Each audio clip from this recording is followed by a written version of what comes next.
La pluie d'automne tambourinait contre la fenêtre de mon appartement, tels des doigts impatients, s'accordant au rythme frénétique des miens alors que je tapais sur mon téléphone.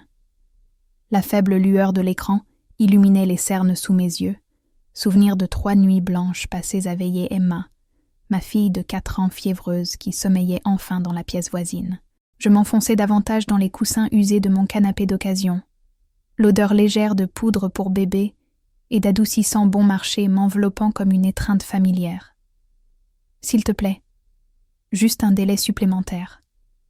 Chuchotai-je pour moi-même, en rédigeant le SMS pour Mike, mon ex, et le père perpétuellement absent d'Emma. Avec 3 mois de retard sur la pension alimentaire et soudainement injoignable au moment de payer le loyer, je devais lui rappeler que notre fille existait, que nous étions en train de couler.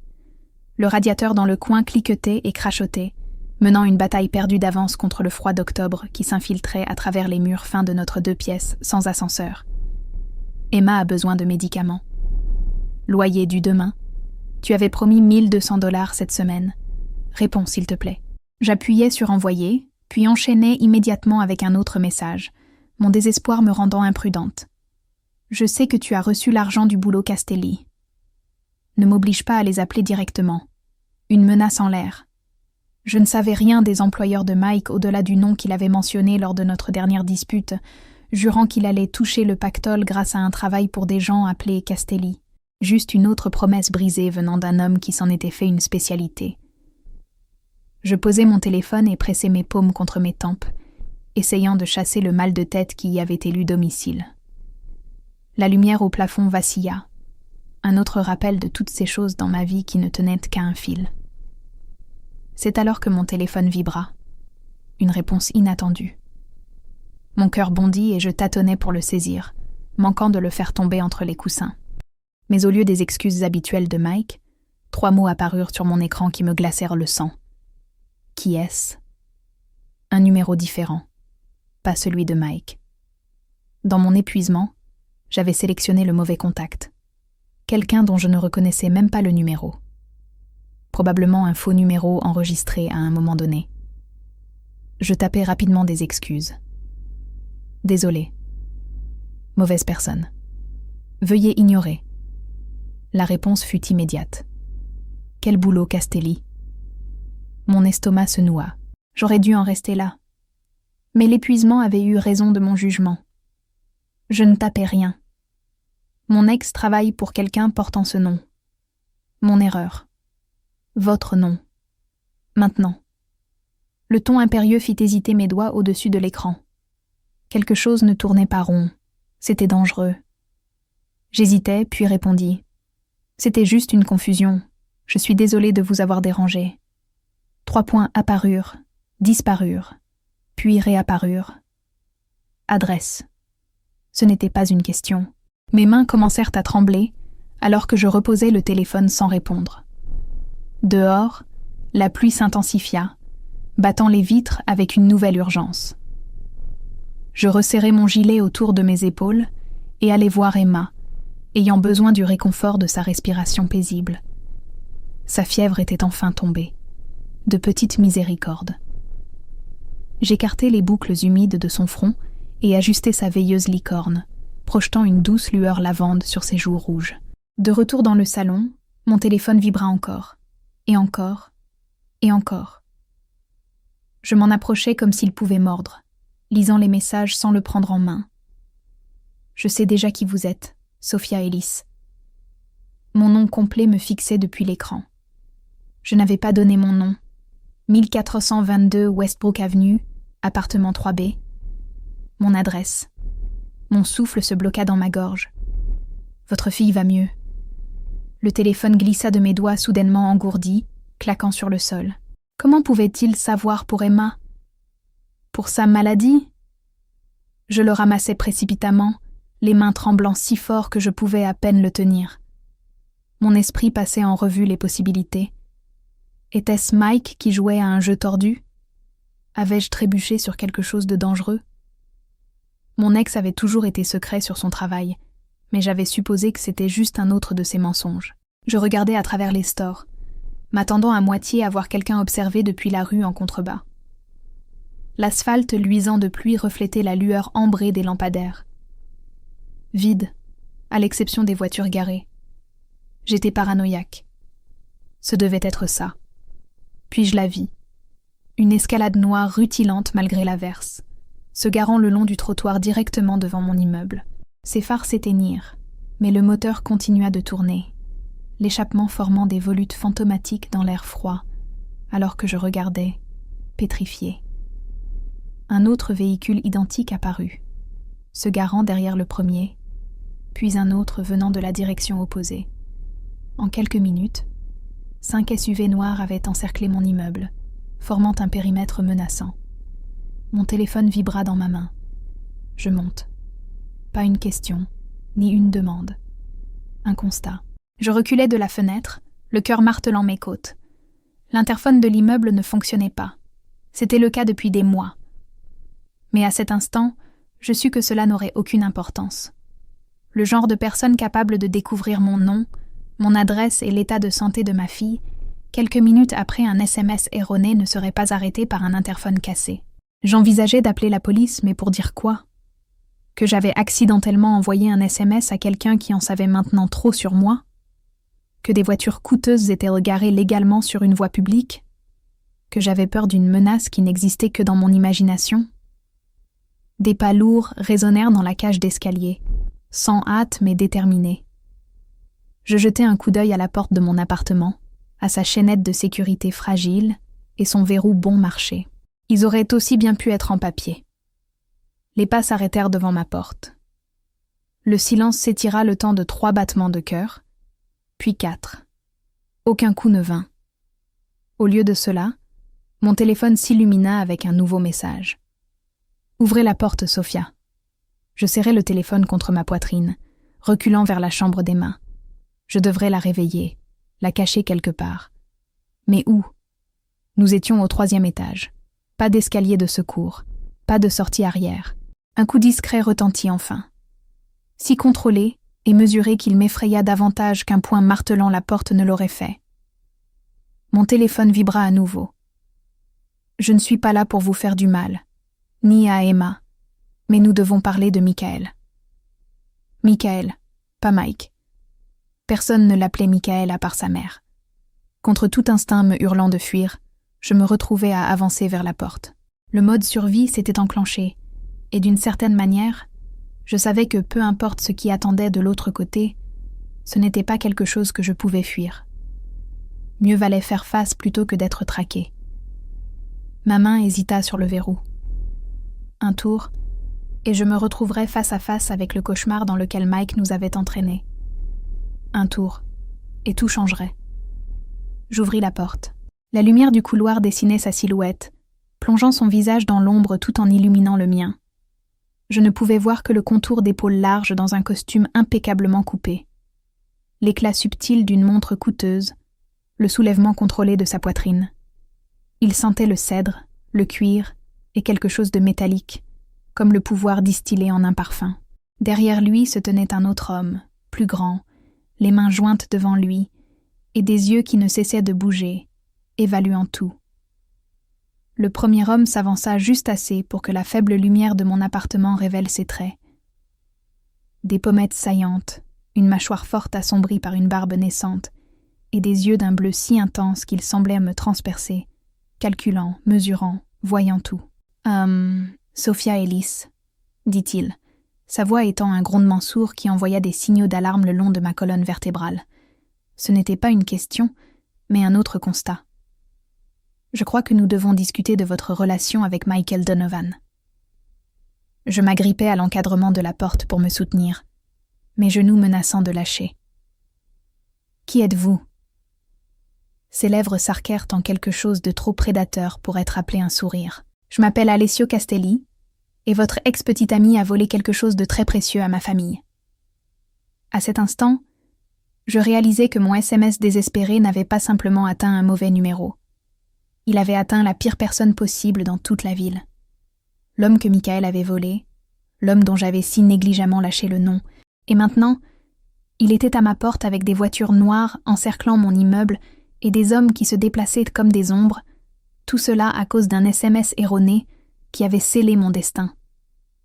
J'essayais de fermer la porte, un geste réflexe et futile. Sa main jaillit, paume à plat contre le bois, l'arrêtant avec une force sans effort, sans la forcer à s'ouvrir davantage, mais empêchant simplement ma retraite. « Ce serait imprudent », dit-il doucement. Ses yeux passèrent derrière moi vers l'intérieur de l'appartement. « Votre fille dort. Gardons les choses ainsi, voulez-vous » La mention d'Emma sur ses lèvres me glaça le sang. C'était une chose de voir son nom dans un SMS, c'en était une autre d'entendre cet homme dangereux reconnaître sa présence à quelques mètres de là. « Je ne sais rien de ce que Mike a fait, » chuchotai-je, détestant le tremblement dans ma voix. « Nous sommes séparés depuis presque 1 an. Il rend à peine visite à Emma. » Le regard d'Alessio resta fixé sur le mien, cherchant le mensonge. « Pourtant, vous en savez assez pour mentionner mon nom, pour le menacer avec. C'était juste un nom qu'il a lâché une fois. Il a dit qu'il travaillait sur un coup pour quelqu'un d'important. J'étais désespérée. Ma voix se brisa. Il doit de la pension alimentaire. Le loyer est dû. Je bluffais. Quelque chose changea dans son expression, sans s'adoucir exactement, mais en recalibrant la situation. Le garde du corps derrière lui reçut un appel, murmurant des réponses trop basses pour que je les entende. « Puis-je entrer ?» demanda Alessio, bien que ce ne fût pas vraiment une question. « À moins que vous ne préfériez avoir cette conversation là où vos voisins pourraient entendre. » Comme invoquée par ces mots, une porte au bout du couloir grinça. Madame Abernathy, l'infirmière retraitée qui gardait parfois Emma pour moi, jeta un coup d'œil, ses yeux s'écarquillant à la vue des 2 hommes imposants à ma porte. « Tout va bien, Sophie ?» appela-t-elle, la voix tremblante mais déterminée. Alessio se tourna légèrement, lui offrant un sourire qui transforma toute son attitude. Soudain charmant, non menaçant. « J'apporte juste de la paperasse du bureau à Sophie. Désolée de vous déranger si tard, madame. » Madame Abernathy hésita, regardant tour à tour l'un et l'autre. Je me forçai à sourire. « C'est bon, madame A. Merci. » Elle hocha la tête avec incertitude, avant de battre en retraite, le clic de son verrou résonnant dans le couloir. « De la paperasse du bureau, » dis-je d'un ton plat une fois que nous fûmes de nouveau seuls. « C'est comme ça que vous appelez ça ? Ça semblait mieux que votre ex m'a volé, et maintenant je suis là pour encaisser, » répondit-il, la voix basse. « Maintenant, puis-je entrer ? Je vous promets que vous et Emma serez plus en sécurité si vous coopérez. » La menace était enveloppée de velours, mais indubitable. Je reculai, lui permettant d'entrer dans mon petit appartement. Sa présence sembla immédiatement rétrécir l'espace, comme si l'air lui-même s'écartait pour lui laisser place. Le garde du corps resta dehors, se positionnant à côté de ma porte. « Anton veillera à ce que nous ne soyons pas dérangés », expliqua Alessio, notant mon regard vers l'homme qui gardait maintenant mon appartement. Il inspecta mon salon, les meubles usés, le panier de linge non plié, les jouets éparpillés d'Emma, avec une expression indéchiffrable. « Dites-moi ce que Mike a pris », dis-je en croisant les bras sur ma poitrine, essayant de reprendre un peu de contrôle dans une situation qui m'échappait totalement. « Et pourquoi vous pensez que je saurais quoi que ce soit à ce sujet ?» Alessio déboutonna sa veste de costume.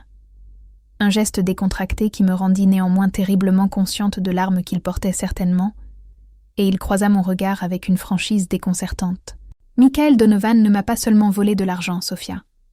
Il a pris des informations qui pourraient me faire tuer des gens, y compris potentiellement sa propre fille. » Note.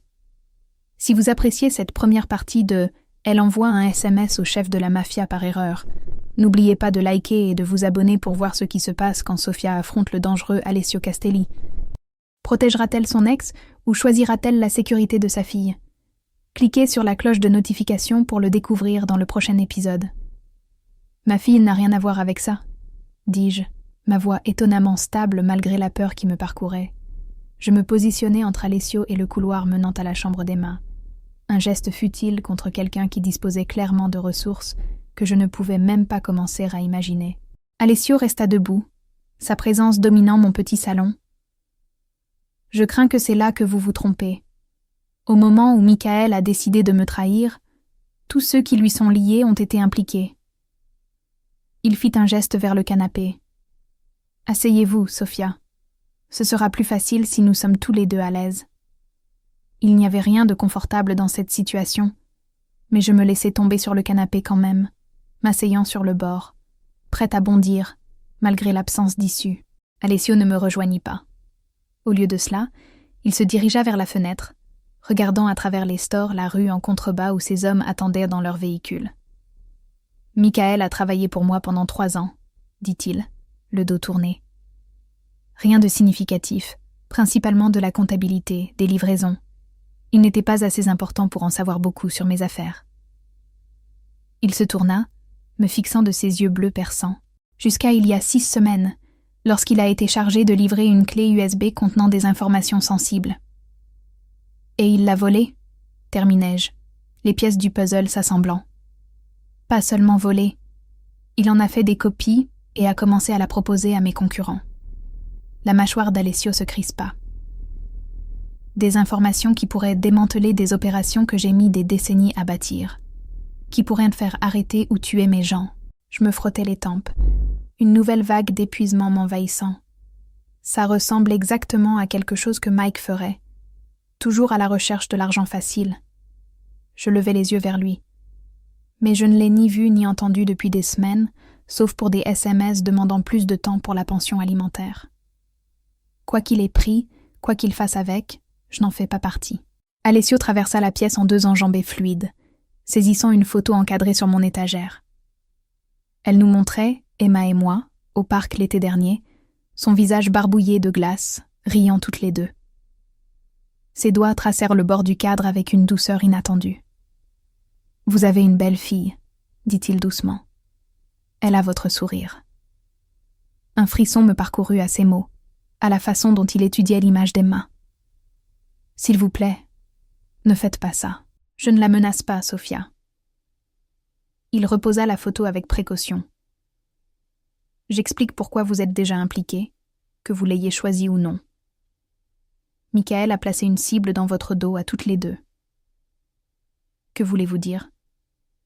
Les informations qu'il a volées, elles ne compromettent pas que moi. Elles compromettent des gens qui me font passer pour un saint en comparaison. » Il s'assit dans le fauteuil en face de moi, se penchant en avant, les coudes sur les genoux. En ce moment même, il y a au moins 3 autres organisations qui le traquent, et par extension, quiconque pourrait mener à lui. J'avalai difficilement ma salive, la gorge soudainement sèche. Je vous ai dit que je ne sais pas où il est. Je vous crois. Sa réponse me surprit. Mais eux ne vous croiront pas, et ils ne demanderont pas aussi poliment que moi. Un rire hystérique m'échappa. C'est ça, poliment? Encercler mon immeuble avec des hommes armés, tracer mon téléphone, me menacer moi et ma fille? Si je voulais vous menacer, vous le sauriez, dit-il, son ton factuel plutôt que menaçant.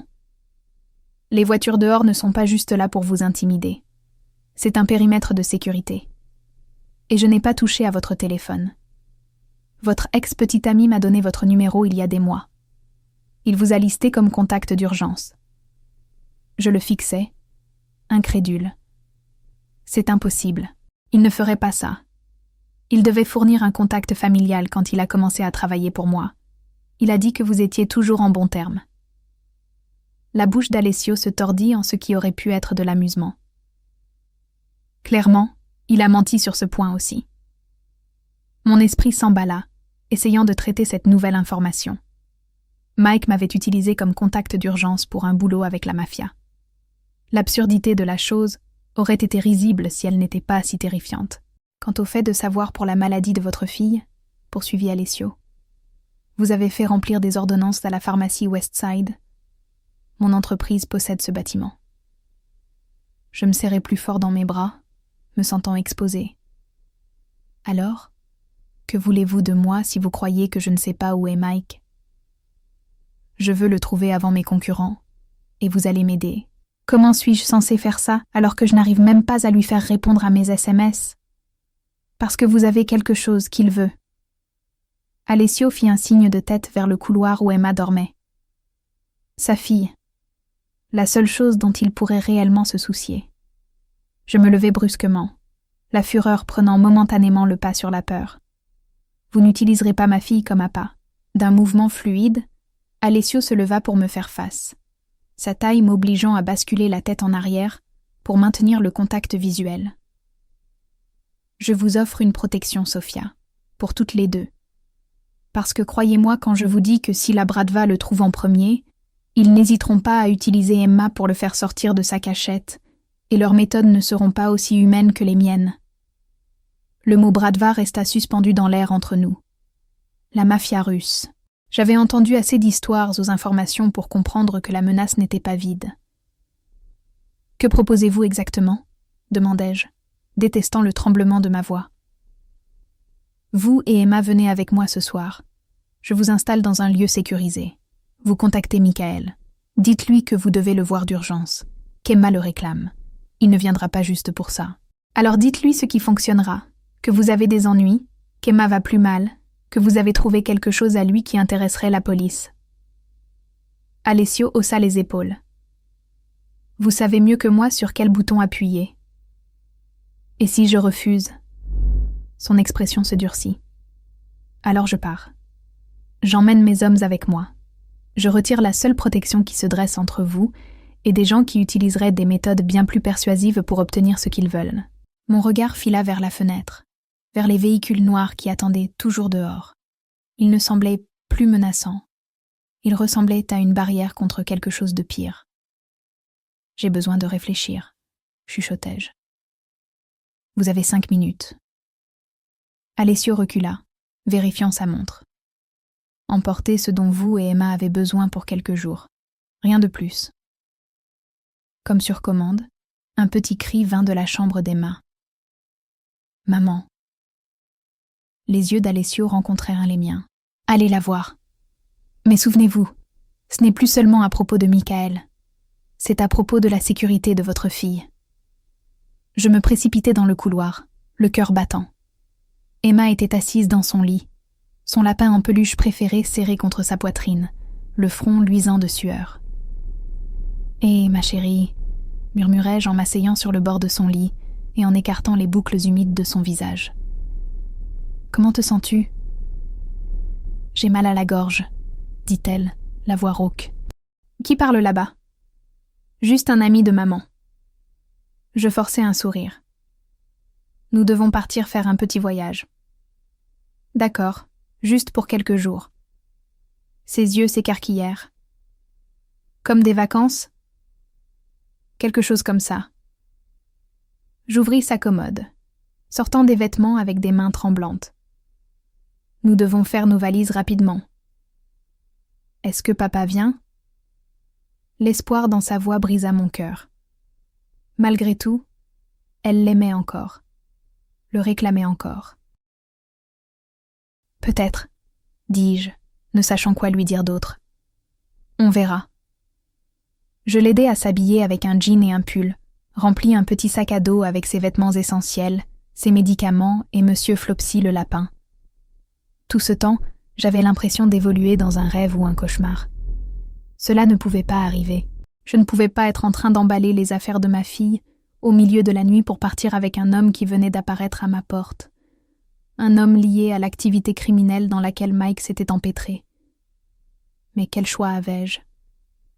Quand nous sortîmes de la chambre, Alessio parlait doucement dans son téléphone.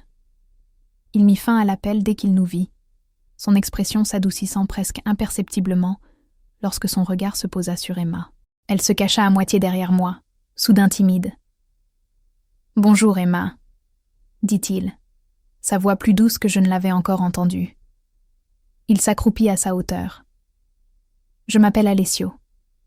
Je vais vous aider, toi et ta maman, pendant un petit moment. » Emma l'étudia avec la curiosité sans filtre que seuls les enfants possèdent. « T'es un docteur ? Maman a dit que je suis encore malade. » Un sourire fantomatique traversa ses lèvres. « Non, pas un docteur. Mais je connais de très bons docteurs qui peuvent t'aider à te sentir mieux. » Elle sembla considérer cela, puis hocha solennellement la tête. « D'accord. Est-ce que Monsieur Flopsy peut venir aussi ? » « Bien sûr. » Alessio se redressa, croisant mon regard au-dessus de la tête d'Emma. « Vous avez tout ?» Je levai mon sac de sport, hâtivement préparé. « Assez pour quelques jours. » Il hocha la tête une fois, puis parla dans une oreillette que je n'avais pas remarquée auparavant. « Je les descends maintenant. Préparez la voiture. » Le garde du corps, Anton, ouvrit la porte à notre approche. Emma s'agrippa à ma main, soudainement appréhensive à l'idée de quitter notre appartement au milieu de la nuit. Je ne pouvais pas la blâmer. Chaque pas me donnait l'impression de m'enfoncer davantage dans des sables mouvants. « Tout ira bien, » lui chuchotai-je, bien que je n'eusse aucune raison de le croire. Le couloir était vide alors que nous nous dirigions vers les escaliers, Alessio devant, Anton derrière nous. Comme des serres-livres, pensai-je hystériquement, ou des gardiens de prison. « Où allons-nous » demandai-je alors que nous descendions les marches. « Quelque part en sécurité » fut tout ce qu'Alessio répondit. Dehors, la pluie avait cessé, laissant la rue glissante et brillante sous les lampadaires. L'une des escalades noires tournait au ralenti directement devant l'entrée de l'immeuble, son moteur émettant un bourdonnement sourd et puissant. Un chauffeur tenait la porte arrière ouverte à notre approche. Emma recula à la vue du véhicule imposant et des hommes au visage de pierre qui l'entouraient. « Maman, j'ai peur. » Je m'accroupis, la regardant dans les yeux. « C'est juste une voiture chic, bébé, comme dans les films. On part à l'aventure, tu te souviens ?» Elle ne semblait pas convaincue, mais hocha bravement la tête. Je la soulevai dans le SUV et montai après elle, l'installant sur mes genoux.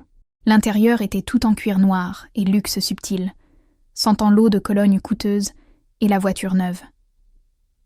Alessio glissa à côté de nous, la porte se fermant avec un bruit sourd et solide qui semblait définitif, irrévocable. « Ramène-nous à la maison, Vincent », ordonna-t-il au chauffeur, qui hocha la tête et s'éloigna du trottoir. Les autres SUV se mirent en formation autour de nous. Un devant, un derrière, les autres se détachant dans différentes directions. « À la maison ?» questionnai-je, la tension se resserrant dans ma poitrine. « Ma résidence », clarifia Alessio. « Elle possède la sécurité la plus élevée de toutes mes propriétés. Vous y serez en sécurité jusqu'à ce que nous localisions Michael. » Emma avait déjà commencé à somnoler contre mon épaule, l'épuisement et la maladie la ramenant vers le sommeil malgré les circonstances étranges.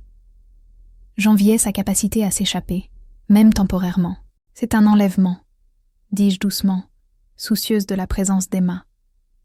Les yeux d'Alessio brillèrent dans l'obscurité de la voiture. « C'est de la protection. Si je voulais vous enlever, vous n'auriez pas eu le temps de faire vos valises. » La vérité de ces mots me réduisit au silence. Nous roulâmes dans un calme tendu pendant plusieurs minutes. Les seuls sons étaient la respiration douce d'Emma et le murmure occasionnel de la radio du chauffeur. « Je ne comprends toujours pas pourquoi Mike vous volerait, » finis-je par dire. « Il est malhonnête, égoïste et peu fiable. Mais il n'est pas stupide. Il devait savoir que vous viendriez après lui. » « Les gens prennent de mauvaises décisions quand ils sont désespérés, » répondit Alessio. « Ou quand ils pensent avoir trouvé un moyen de résoudre tous leurs problèmes en même temps. Qu'y avait-il sur cette clé USB qui vaille tout ça ?» Sa mâchoire se crispa. « Des noms, des lieux, des dossiers financiers. Assez pour démanteler des réseaux qu'il a fallu des générations pour construire. » Je changeai Emma de position, son poids devenant lourd contre moi. « Et vous pensez qu'il va simplement la rendre si je le demande ?»« Non. » Le regard d'Alessio était inébranlable. Je pense qu'il accourra quand il réalisera que j'ai vous et sa fille. Et alors il n'aura pas d'autre choix que de rendre ce qu'il a volé. Le calcul froid dans sa voix me fit frissonner. Vous nous utilisez comme appât, après tout. Je préfère voir cela comme l'exploitation des ressources disponibles. Ses yeux tombèrent sur la forme endormie d'Emma, puis revinrent vers moi. Mais oui, essentiellement. Je me détournai, regardant les lumières de la ville floues à travers les vitres teintées. Nous nous dirigions vers les quartiers riches de la ville, où les rues s'élargissaient et les maisons étaient en retrait de la route, derrière des portails imposants et des pelouses manucurées. S'il arrive quoi que ce soit à ma fille à cause de ça, commençai-je. Rien ne lui arrivera. Alessio me coupa, son ton ne laissant aucune place à la discussion. Vous avez ma parole. La parole d'un criminel, murmurai-je. La parole d'un homme qui comprend la valeur de la famille, répliqua-t-il. Plus que votre ex-petite amie ne l'a jamais fait, semble-t-il. Avant que je puisse répondre, le SUV ralentit, tournant dans une allée privée flanquée de piliers en pierre. Un portail en fer forgé s'ouvrit pour nous laisser entrer, se refermant immédiatement derrière notre convoi. L'allée serpentait à travers un terrain expertly paysagé avant de révéler un manoir qui se dressait contre le ciel nocturne, tout en lignes épurées et angles modernes, le verre et la pierre se fondant harmonieusement. « Bienvenue chez moi, Sophia », dit Alessio alors que la voiture s'arrêtait dans l'allée circulaire. « Pour l'instant, c'est aussi chez vous. » Alors que le chauffeur ouvrait la porte et que l'air frais de la nuit s'engouffrait, je serrai Emma plus fort, me demandant dans quoi je nous avais embarqués et comment nous en sortirions jamais. L'intérieur du manoir d'Alessio était exactement ce à quoi je m'attendais, et rien de ce que j'avais imaginé. Des plafonds vertigineux, des sols en marbre, des œuvres d'art qui coûtaient probablement plus cher que ma vie entière. Tous les signes de richesse que j'avais anticipés. Mais il y avait aussi une élégance discrète, une chaleur que je n'attendais pas d'un homme comme lui. Pas d'étalage excessif et tape à l'œil, juste un luxe calme et confiant. Une femme d'une 60aine d'années, aux cheveux noirs striés d'argent et aux yeux vifs, apparut dans le hall à notre entrée. Sa posture était droite comme un nid, ses vêtements simples mais clairement coûteux.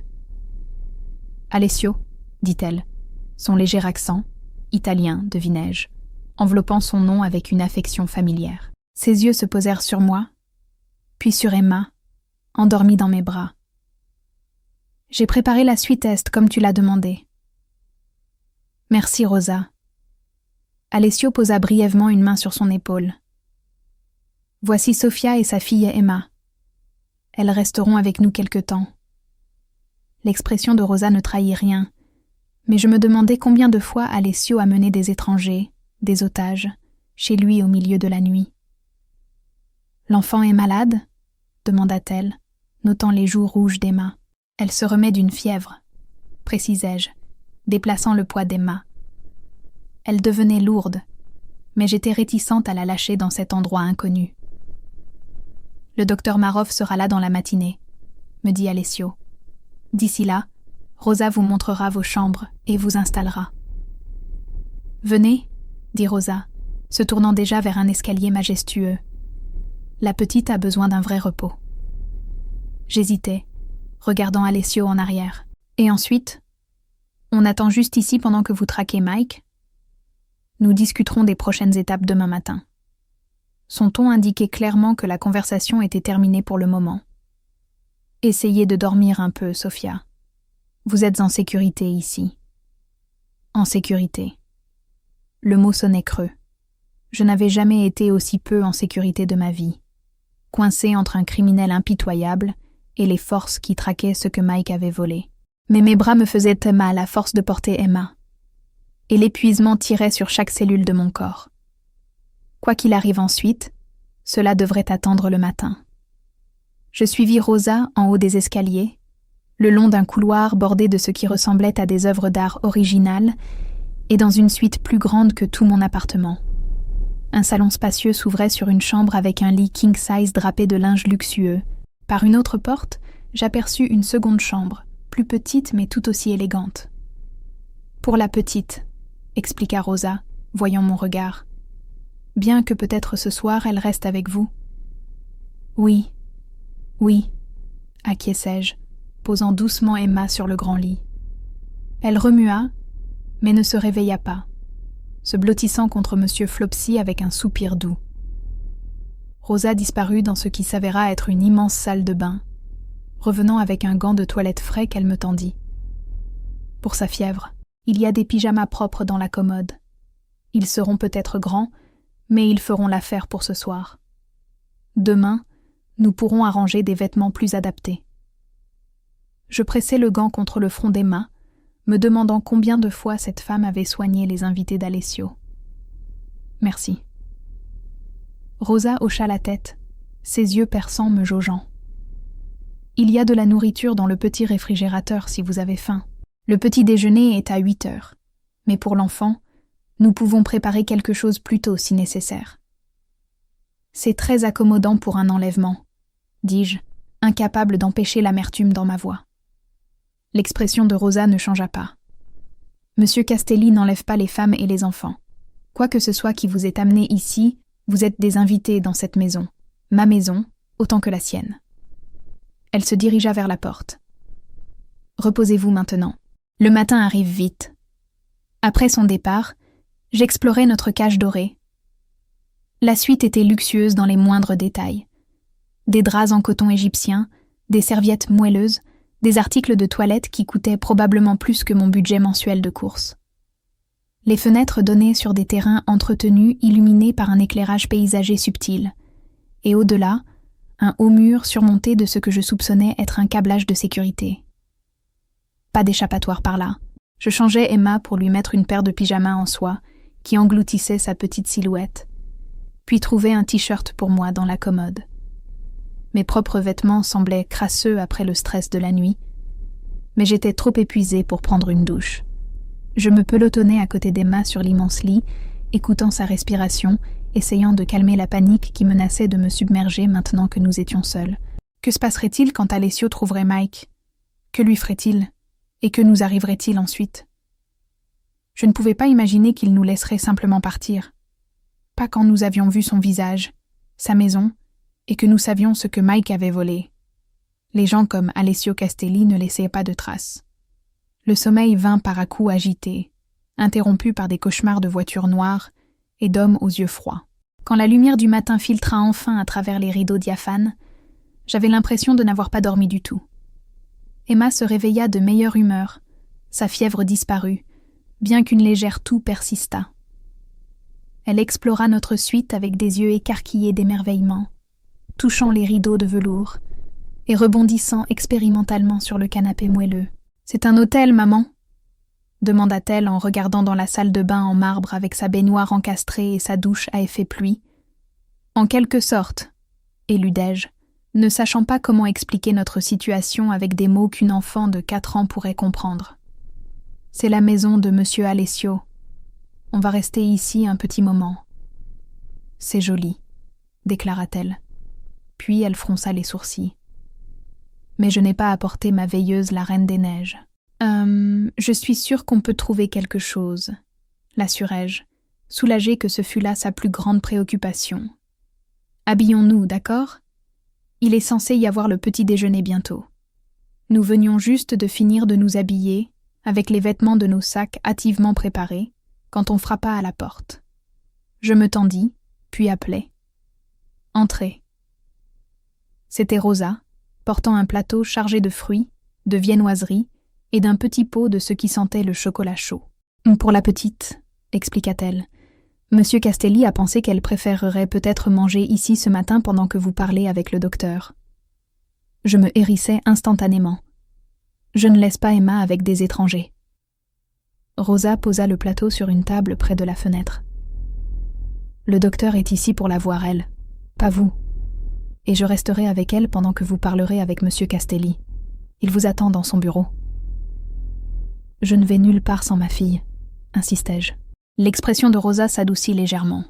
« Sophia, si Monsieur Castelli voulait vous séparer de votre enfant, il n'aurait pas besoin de mon aide pour le faire. Il respecte le fait que vous soyez une mère protégeant sa bambina, mais il y a des sujets qu'il souhaite aborder qui ne sont pas pour les oreilles d'un enfant. » Je regardais Emma, qui lorgnait déjà les pains au chocolat sur le plateau avec un intérêt non dissimulé. « Qui est le docteur ?» Le docteur Marov est le médecin personnel de Monsieur Castelli. Il soigne la famille de Monsieur Castelli et ses employés les plus précieux. Rosa versa une petite tasse de chocolat chaud. Il est très bon avec les enfants. Comme invoqué par ces mots, un autre coup fut frappé, et un homme entra après l'approbation de Rosa. Il était d'âge moyen, avec des yeux bienveillants derrière des lunettes à monture métallique et un sourire doux qui me mit immédiatement plus à l'aise. « Vous devez être Sophia, » dit-il, son accent vaguement d'Europe de l'Est. « Et voici sans doute Emma.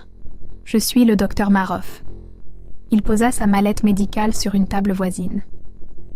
Je comprends que tu as eu de la fièvre, jeune fille. » Emma hocha solennellement la tête, s'attachant déjà à son allure de grand-père. « J'ai mal à la gorge aussi. »« Eh bien, jetons un coup d'œil, d'accord ?» Il me jeta un regard. « Avec votre permission, bien sûr. » J'hésitais, tiraillée entre rester avec Emma et découvrir ce qu'Alessio voulait. Rosa sembla sentir mon indécision. « Monsieur Castelli a été assez insistant, dit-elle doucement. Cela concerne votre ex-mari. » Mon estomac se décrocha. Avait-il déjà trouvé Mike ? 15 minutes, lui dis-je. Ensuite, je reviens, peu importe ce qu'Alessio veut discuter. Le docteur Marov avait déjà engagé la conversation avec Emma à propos de Monsieur Flopsy, la sortant de sa timidité avec une aisance expérimentée. J'embrassai le sommet de sa tête. « Je reviens tout de suite, bébé. Le docteur Marov va vérifier ta gorge et Rosa restera avec toi. »« Est-ce que je peux avoir du chocolat chaud ?» demanda Emma, déjà distraite par la promesse d'une friandise qu'elle avait rarement à la maison. « Bien sûr, » dis-je en parvenant à sourire. « Sois sage. »« D'accord. » Je suivis les indications de Rosa le long du couloir, essayant de mémoriser la disposition de la maison.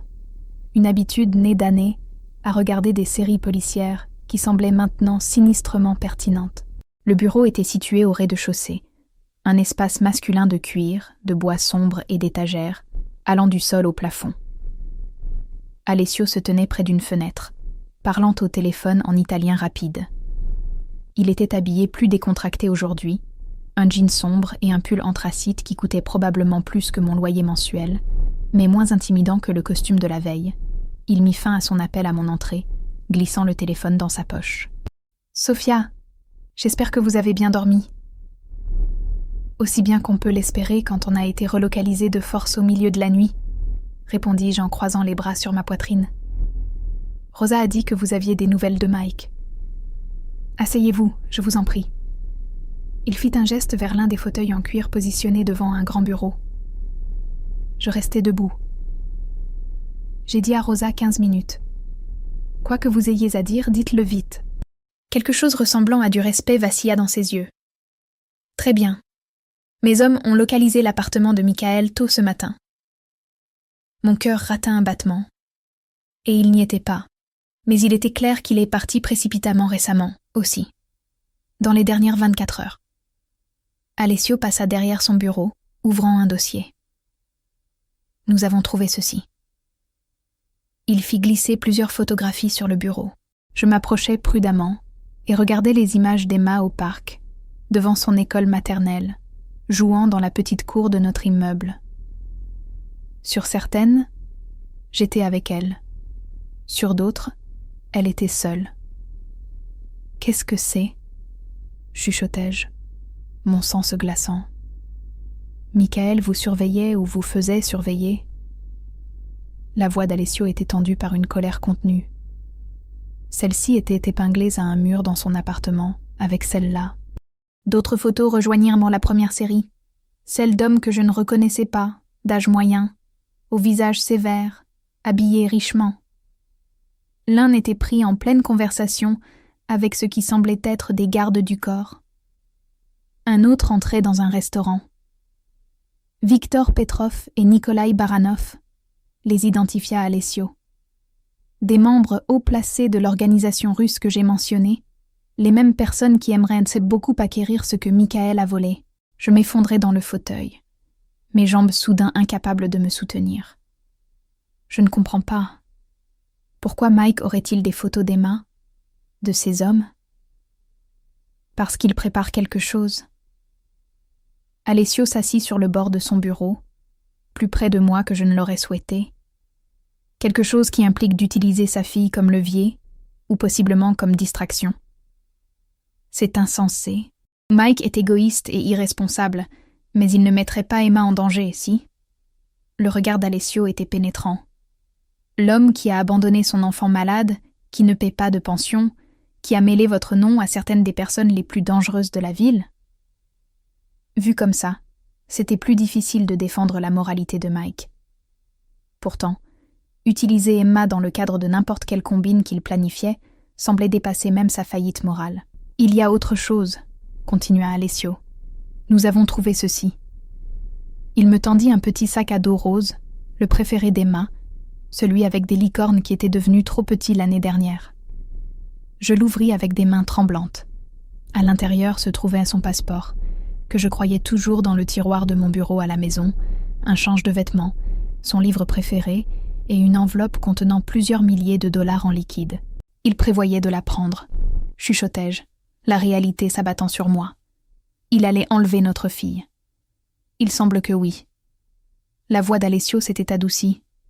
Je crois que Michael avait l'intention d'utiliser ce qu'il m'a volé pour négocier un passage sûr hors du pays, et il prévoyait d'emmener Emma avec lui, soit par un instinct paternel mal avisé, soit parce qu'il savait qu'avoir sa fille rendrait plus difficile pour moi de l'éliminer. Les larmes me brûlèrent les yeux. Tout ce temps, j'avais essayé de faire en sorte que Mike s'implique davantage dans la vie d'Emma, et maintenant je découvrais qu'il nous observait, planifiant de me l'arracher. La trahison coupait plus profondément que je ne l'aurais cru possible. « Comment je sais que vous n'avez pas mis ça en scène ?» demandai-je, me raccrochant à n'importe quoi. « Peut-être que tout ça n'est qu'une mise en scène élaborée pour m'obliger à vous aider. »« Dans quel but ?» demanda raisonnablement Alessio. « J'aurais pu forcer votre coopération hier soir. Je n'ai pas besoin de tromperies élaborées. » Il avait raison, ce qui ne rendait la vérité que plus dévastatrice. Je pressai mes mains sur mon visage, essayant de contrôler les émotions qui menacèrent de me submerger. « Qu'est-ce qui se passe maintenant ?» demandai-je finalement, ma voix plus stable que je ne le sentais. « Maintenant, nous avançons avec notre plan initial, mais avec quelques ajustements. » Alessio retourna à son fauteuil derrière le bureau. « Vous allez contacter Michael. Dites-lui que vous savez ce qu'il prépare, que vous avez découvert la disparition du passeport d'Emma. Dites-lui que s'il veut voir sa fille, il doit vous rencontrer. Et là, vous l'attendrez pour l'attraper, finis-je. Oui, mais il y a maintenant une complication supplémentaire. » Alessio joignit les bouts de ses doigts. « Si Michael surveillait votre appartement, il sait peut-être déjà que vous êtes parti. Et s'il est assez désespéré, il pourrait prendre contact avec Petrov ou Baranov. Vous pensez qu'il vendrait vos informations à ces Russes ? Je pense qu'un homme capable d'utiliser sa fille de 4 ans comme bouclier humain est capable de tout. » L'expression d'Alessio était sombre. « C'est pourquoi nous devons agir vite. » Je pensais à Emma à l'étage avec le docteur, heureusement inconsciente du danger qui l'entourait. « Je veux des garanties, » dis-je soudainement. « Si je vous aide à trouver Mike, je veux votre parole qu'Emma et moi sortirons de là saines et sauves. De nouvelles identités si nécessaire. Assez d'argent pour recommencer à zéro quelque part où Mike ne pourra jamais nous trouver. » Alessio m'étudia avec un nouvel intérêt. « Vous négociez avec moi maintenant. Je suis une mère qui protège son enfant, » répliquai-je, lui renvoyant les mots de Rosa. « N'est-ce pas ce que vous disiez respecter ?» Un sourire tira le coin de sa bouche. « En effet. » Il réfléchit un instant, puis hocha la tête. « Aidez-moi à récupérer ce qui a été volé, et je m'assurerai que vous et Emma disparaissiez si complètement que ni Michael ni personne d'autre ne vous trouvera jamais, à moins que vous ne souhaitiez être trouvé. J'aurai besoin de ça par écrit. » Là, il sourit vraiment, une expression authentique qui transforma ses traits. « Un contrat avec un criminel ? Je ne suis pas sûre que ça tiendrait devant un tribunal, Sophia. »« Peut-être pas, mais ça montrerait votre bonne foi. » »« Très bien. » Il sortit une feuille de papier d'un tiroir, écrivit plusieurs lignes d'une écriture élégante et la signa avec fioriture avant de la faire glisser vers moi. Satisfaite, je parcourus le document. Une simple promesse de fournir de nouvelles identités et un soutien financier en échange de mon aide pour récupérer sa propriété. C'était probablement sans valeur légale, comme il l'avait souligné. Mais quelque chose me disait qu'Alessio Castelli était un homme qui prenait ses signatures au sérieux. « J'aurais besoin d'un téléphone », dis-je en pliant le papier et en le glissant dans ma poche. « Utilisez le mien », proposa-t-il en me tendant son smartphone élégant. « Il ne peut pas être tracé jusqu'à vous. » Je le pris, mes doigts effleurant momentanément les siens. Une secousse inattendue me traversa au contact. Pas de la peur. Quelque chose d'autre que je ne voulais pas examiner de trop près. Je composais le numéro de Mike de mémoire, m'attendant à moitié à tomber directement sur la messagerie comme tant de fois auparavant. Au lieu de cela, il répondit à la deuxième sonnerie. « Qui est-ce » Sa voix était tendue, méfiante. « C'est moi », dis-je, observant le visage d'Alessio tandis qu'il écoutait. « On doit parler, Mike, maintenant. » Il y eut une longue pause à l'autre bout de la ligne. Pendant un moment, je crus que Mike avait raccroché. « Sophie. » Sa voix était à peine un murmure. « D'où appelles-tu ? Ce n'est pas ton numéro. » « J'emprunte un téléphone, » dis-je, essayant de garder ma voix stable malgré la rage et la peur qui tourbillonnaient en moi. « Le mien n'est pas disponible pour le moment. Est-ce que tu vas bien ? Et Emma ? » Ne... Je le coupais, ma voix se durcissant. « Ne fais pas semblant de te soucier d'Emma maintenant. J'ai découvert que son passeport avait disparu de mon tiroir, Mike. Et ce sac à dos licorne rose qui était devenu trop petit l'an dernier. Celui que tu as insisté pour garder. Je sais ce que tu préparais. » Un autre silence, celui-ci plus lourd. À côté de moi, l'expression d'Alessio restait impassible, mais je pouvais sentir l'intensité émanant de lui alors qu'il écoutait. « Ce n'est pas ce que tu crois, » dit finalement Mike, sa voix prenant ce ton enjôleur que je connaissais trop bien. Celui qu'il utilisait quand il était pris en flagrant délit de mensonge. Je me préparais juste au cas où. Au cas où quoi ? Au cas où tu aurais besoin d'enlever notre fille et de fuir le pays ? Ma main serrait le téléphone si fort que mes jointures blanchissaient. Ou prévoyais-tu de l'utiliser comme bouclier contre les gens que tu as volés ? La brusque inspiration de Mike me dit que j'avais touché un point sensible. À qui as-tu parlé ? Ça n'a pas d'importance. Ce qui compte, c'est que je sais ce que tu as fait et je sais que tu nous observais. Ces photos dans ton appartement. J'improvisais suite au léger signe de tête d'encouragement d'Alessio. Tu les as prises toi-même ou as-tu engagé quelqu'un pour traquer ta propre fille ? Sophie, écoute-moi. La voix de Mike baissa, urgente. Tu ne comprends pas ce qui se passe. Ces gens, ils sont dangereux. Quels gens, Mike ? Les Castelli ou les Russes à qui tu essaies de vendre ? Je croisa le regard d'Alessio en mentionnant son nom, vis ses yeux se plisser légèrement. Comment est-ce que tu... Mike s'arrêta. Où es-tu en ce moment ? Dis-moi exactement où vous êtes, toi et Emma. Quelque part en sécurité, répondis-je. L'ironie de la déclaration ne m'échappait pas. Plus en sécurité que nous ne l'étions avec toi nous surveillant, planifiant Dieu sait quoi. Tu ne sais pas à qui tu as affaire, siffla Mike. Peu importe ce qu'ils t'ont dit, je sais exactement à qui j'ai affaire, l'interrompis-je. À eux tous. Et pour l'instant, c'est en toi que j'ai le moins confiance. Alessio tendit la main, me demandant le téléphone.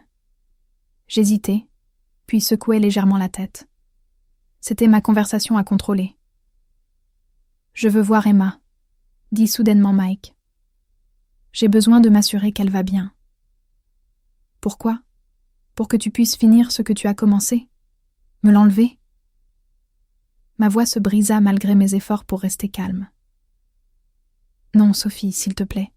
C'est compliqué. J'ai fait quelque chose. J'ai fait une erreur.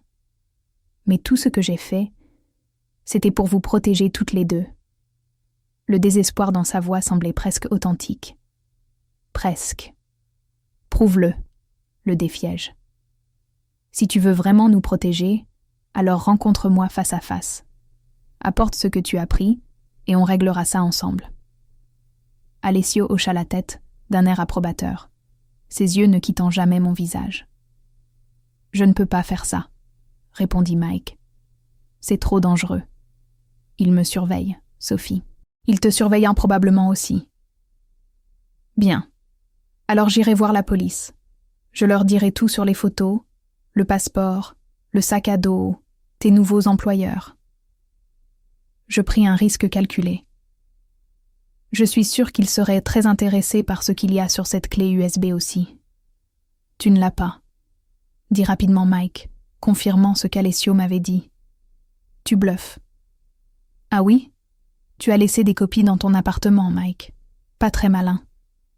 Une autre improvisation. Mais à la façon dont la respiration de Mike changea, elle fit mouche. Ne va pas voir la police, dit-il après un moment. Tu n'as aucune idée de ce que tu déclencherais. Alors rencontre-moi ce soir. Je jetai un coup d'œil à Alessio qui articula une adresse sans émettre de son. Il y a un café sur Riverside Drive. Bluebird Coffee. 20h. C'est trop public. Exactement. Je ne suis pas stupide, Mike. Lieu public ou rien. Une autre longue pause. Je pouvais presque l'entendre peser ses options, essayant de déterminer si c'était un piège. Ce qui bien sûr était le cas. D'accord. Finit-il par accepter. 20h. Mais juste toi, pas Emma. Bien sûr que non. Contrairement à toi, je ne mets pas notre fille en danger. Je ne pus empêcher l'amertume dans ma voix. Sophie, Il sembla sur le point de dire autre chose, puis se ravisa. On se voit ce soir. La ligne coupa. Je rendis le téléphone à Alessio, soudainement épuisé par l'échange. Bien joué, dit-il en glissant l'appareil dans sa poche. Très convaincant. Ce n'était pas un jeu d'acteur, répondis-je en me levant. Tout ce que je lui ai dit était vrai. Alessio se leva également, contournant le bureau pour se tenir devant moi. Vous comprenez qu'il ne viendra pas seul. Il aura des gens qui surveillent, peut-être même les hommes de Petrov s'il a pris contact avec eux. Je m'en doutais. Je levai le menton. C'est pourquoi je n'y vais pas non plus. Ses sourcils se levèrent légèrement. Ce n'était pas notre accord. Notre accord était que je vous aide à trouver Mike et à récupérer ce qu'il a volé. Je viens d'arranger ça pour vous. Je croisai les bras défensivement. Je ne vais pas me mettre au milieu des tirs croisés de ce qui va se passer ce soir. Pendant un moment tendu, je crus qu'il allait insister. Au lieu de cela, il inclina la tête en signe d'acquiescement. C'est juste. Mes hommes peuvent gérer le point de rendez-vous. Il m'étudia avec un intérêt renouvelé. Vous êtes plus intelligente que Michael ne le laissait entendre. La plupart des hommes me sous-estiment, répondis-je, pensant à toutes les fois où Mike avait rejeté mes inquiétudes, mon intelligence, mes instincts. Je ne ferai pas cette erreur. L'intensité dans la voix d'Alessio envoya un frisson inattendu le long de mon dos. Maintenant, allons voir votre fille. Le docteur Marov devrait avoir terminé. Nous trouvâmes Emma assise en tailleur sur le lit, une tasse de chocolat chaud maintenant vide à côté d'elle, regardant des dessins animés sur une tablette que je ne reconnaissais pas. Le docteur Marov rangeait sa mallette, tandis que Rosa débarrassait le plateau du petit déjeuner. « Maman !» Le visage d'Emma s'illumina quand elle me vit. Le docteur Marov m'a donné un médicament qui a le goût de fraise, et Rosa a dit que je peux avoir des pancakes pour le déjeuner si je veux. C'est merveilleux, ma chérie. Je m'assis à côté d'elle sur le lit, vérifiant son front automatiquement. Frais au toucher. Sa fièvre avait définitivement disparu. Une légère infection de la gorge, m'informa le docteur Marov. Rien de grave, mais j'ai prescrit un antibiotique par précaution. Rosa a les médicaments et les instructions. Il sourit à Emma. C'est une patiente très courageuse. Merci, dis-je, sincèrement reconnaissante. Quoi qu'Alessio puisse être d'autre, il avait tenu parole concernant le soin d'Emma.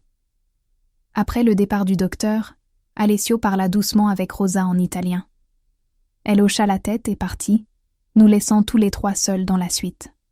« Emma, » dit Alessio, sa voix plus douce que je ne l'avais entendue auparavant. « Aimerais-tu voir le jardin ? Il y a une fontaine avec des poissons dedans. » Les yeux d'Emma s'agrandirent d'excitation. « Des vrais poissons ? Je peux leur donner à manger ? » ?»« Bien sûr. » Il me regarda pour demander la permission. Une partie de moi voulait refuser, garder Emma aussi loin de lui que possible. Mais la partie rationnelle savait que s'il avait voulu lui faire du mal, il en avait eu amplement l'occasion. Et après les révélations de la nuit dernière sur Mike, Je commençais à réévaluer qui était la véritable menace. D'accord, concédai-je, mais je viens aussi. Les jardins étaient encore plus impressionnants à la lumière du jour. Des terrains méticuleusement entretenus s'étendant vers le mur de sécurité que j'avais remarqué depuis la fenêtre. Emma courut devant vers la fontaine, une création massive en pierre, avec de l'eau cascadant sur plusieurs niveaux, dans un large bassin, où des carpes koi oranges et blanches nageaient paresseusement. Rosa apparut avec un petit récipient de nourriture pour poissons, montrant à Emma comment la saupoudrer doucement à la surface de l'eau. Les gloussements ravis de ma fille, alors que les poissons se pressaient vers la nourriture, dénouèrent quelque chose de serré dans ma poitrine. Malgré tout, elle était heureuse à cet instant, en sécurité. Elle était résiliente, observa Alessio, se tenant à côté de moi alors que nous regardions Emma. Comme sa mère.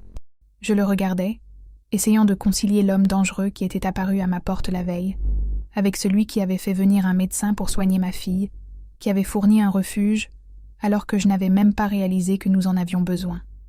« Que se passe-t-il après ce soir ?» demandai-je doucement. « En supposant que vous obteniez ce que vous voulez de Mike, j'honore notre accord. » Alessio garda les yeux sur Emma. De nouvelles identités, une sécurité financière, un nouveau départ quelque part où Michael ne pourra jamais vous trouver. Et Mike, qu'est-ce qui lui arrive ? L'expression d'Alessio se durcit. Ça dépend de lui. S'il coopère pleinement, rend tout ce qu'il a pris, il pourrait survivre à ça. Et s'il ne le fait pas ? Son silence était une réponse suffisante. J'aurais dû être horrifiée. J'aurais dû protester. Au lieu de cela, je ressentis un détachement froid en pensant aux photos dans l'appartement de Mike. Le sac à dos prêt, le passeport manquant, la preuve de sa volonté d'utiliser notre fille comme un pion dans son jeu dangereux. Je ne veux pas savoir, dis-je finalement. Quoi qu'il arrive, je ne veux pas les détails. Alessio hocha la tête une fois, acceptant mon consentement tacite. La journée passa dans un étrange flou. Emma, inconsciente de la tension qui l'entourait, profita du luxe de la maison d'Alessio, des jardins, de l'énorme télévision, du chef qui préparait tout ce qu'elle demandait pour le déjeuner. Je la regardais s'épanouir sous cette attention, la culpabilité me rongeant pour l'existence difficile que je lui avais fournie comparée à tout ceci. À l'approche de la soirée, Alessio disparut pour se préparer à la rencontre avec Mike. Je mis Emma au lit tôt, épuisée par sa maladie et l'excitation de la journée. Elle s'endormit en serrant Monsieur Flopsy, sa respiration profonde et régulière. J'étais assise dans le salon de la suite, fixant sans le voir un livre que j'avais tiré des étagères, quand Alessio revint. Il s'était changé pour remettre un costume, sombre et impeccablement coupé. L'homme d'affaires avait disparu. L'homme dangereux de la veille était de retour. « C'est l'heure, » dit-il simplement. Je posai le livre. « Soyez prudent. Mike peut être imprévisible quand il est coincé. J'ai eu affaire à des hommes bien plus dangereux que Michael Donovan. » Il marqua une pause, puis ajouta « Mais j'apprécie votre inquiétude. Je n'étais pas sûre pourquoi je l'avais exprimé. Syndrome de Stockholm, peut-être. Ou simplement la réalisation que la survie d'Alessio signifiait la sécurité pour Emma et moi. Est-ce que vous... » J'hésitais. « Est-ce que vous me ferez savoir quand ce sera fini ?» Bien sûr. Il se dirigea vers la porte, puis s'arrêta. « Verrouillez ceci derrière moi. N'ouvrez à personne sauf Rosa ou moi-même. Compris ?» Je hochai la tête, soudainement effrayée d'une manière que je n'avais pas été de toute la journée. La réalité de ce qui allait se passer s'abattait sur moi. Mike confronté à Alessio et ses hommes, possiblement à ses Russes aussi. Le sang coulerait ce soir. Peut-être celui de Mike. « Alessio » appelai-je alors qu'il atteignait la porte. Il se tourna, un sourcil levé en interrogation. « Merci de protéger Emma. Quoi qu'il arrive d'autre, merci pour ça. » Quelque chose changea dans son expression. Un adoucissement autour des yeux, un léger relâchement de sa mâchoire. Il inclina la tête en signe de reconnaissance, puis disparut. Je verrouillai la porte comme indiqué et retournai au chevet d'Emma, la regardant dormir. Comment en étions-nous arrivés là? Abrités dans la maison d'un criminel, attendant de savoir si le père de mon enfant survivrait à la nuit? L'étrange coup du sort qui m'avait amené à envoyer un SMS au mauvais numéro. Le numéro d'Alessio semblait trop coïncident pour être le hasard. Presque comme si une force cosmique était intervenue pour nous protéger des plans de Mike. Des heures passèrent. Je somnolais par intermittence dans le fauteuil à côté du lit d'Emma, sursautant à chaque bruit lointain. Il était plus de minuit quand un coup discret retentit à la porte de la suite. Je m'approchai furtivement pour ouvrir, le cœur battant. Alessio se tenait dans le couloir, sa veste de costume retirée, le blanc immaculé de sa chemise contrastant avec une tache sombre sur une manche que je refusais d'examiner de trop près. « C'est fait », dit-il simplement. « Mike ?» demandai-je, bien que je ne fusse pas sûre de vouloir la réponse. « En vie, pour l'instant. » Son expression ne révélait rien. Il a été persuasif quant à sa volonté de coopérer. Le soulagement m'envahit, bien que je ne fusse pas entièrement sûre pourquoi. Après tout ce que Mike avait fait, peut-être aurais-je dû souhaiter sa mort. Mais il restait le père d'Emma, l'homme que j'avais un jour assez aimé pour faire un enfant avec lui. La clé USB a été récupérée ainsi que toutes les copies. Alessio desserra sa cravate, un geste étrangement vulnérable venant d'un homme qui maintenait un contrôle si rigide. Vous et Emma êtes en sécurité maintenant. De lui, des hommes de Petrov, de tout ça. Alors que se passe-t-il maintenant ? Demandai-je, faisant écho à ma question de plus tôt.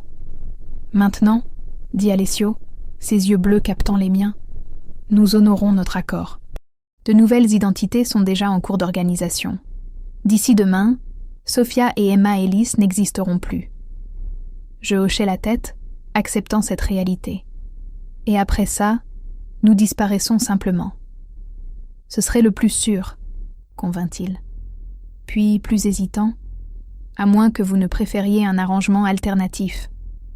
Ah oui, quelle alternative? Rester.